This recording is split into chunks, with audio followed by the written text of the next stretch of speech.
Hello అందరికీ welcome back to our channel. గోర్చిక్కుడుని అయితే కొంచెం డిఫరెంట్గా ఇలా కర్రీ చేసుకోండి, చాలా టేస్టీగా ఉంటుంది. సింపుల్గా కూడా చేసుకోవచ్చు, చాలా మందికి ఇలా నచ్చుతుంది.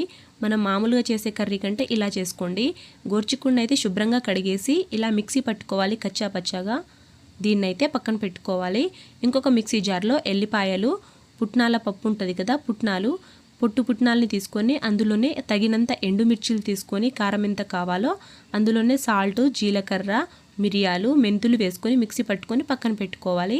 ఒక ప్యాన్ గ్యాస్ మీద పెట్టేసి ఆయిల్ వేసేసి అందులో ఎండుమిర్చి, తాలింపు గింజలు వేసేసి మనం గోర్చిక్కుడు మిక్సీ పట్టాం కదా, దాన్ని వేసేసి మొత్తం కాసేపు ఫ్రై చేసుకోవాలి. 10 minutes ఇలా ఫ్రై చేసుకున్న తర్వాత మనం పుట్నాల పొడి ప్రిపేర్ చేసుకున్నాం కదా ఎండుమిర్చితోటి, అది మిక్సీ పట్టిన పొడి వేసుకొని ఫ్రై చేసుకోవాలి. ఇది మొత్తం 10 minutes వేగిన తర్వాత అందులోనే పసుపు, ఉప్పు వేసుకోవాలి. ఒకవేళ కారం తక్కువ అనిపిస్తే కారం కూడా వేసుకోండి. మసాలాలు ధనియాల పొడి వేసుకోండి, గరం మసాలా కూడా కొద్దిగా వేసుకోండి. తర్వాత 10 minutes వేగాలి. కొద్దిగా వాటర్ పోసేసి అందులోనే కొత్తిమీర వేసేసి ఇంకో 10 minutes మొత్తం ప్రిపేర్ అయిన తర్వాత కర్రీ అయితే ఇలా రెడీ అయిపోతుంది. అంతే అండి, ఈజీగా సింపుల్గా ప్రిపేర్ చేసుకోవచ్చు. అంటే ముక్కలుగా తినలేం కదా, ఇలా అయితే ఒక్కసారి ట్రై చేయండి, చాలా టేస్టీగా ఉంటుంది.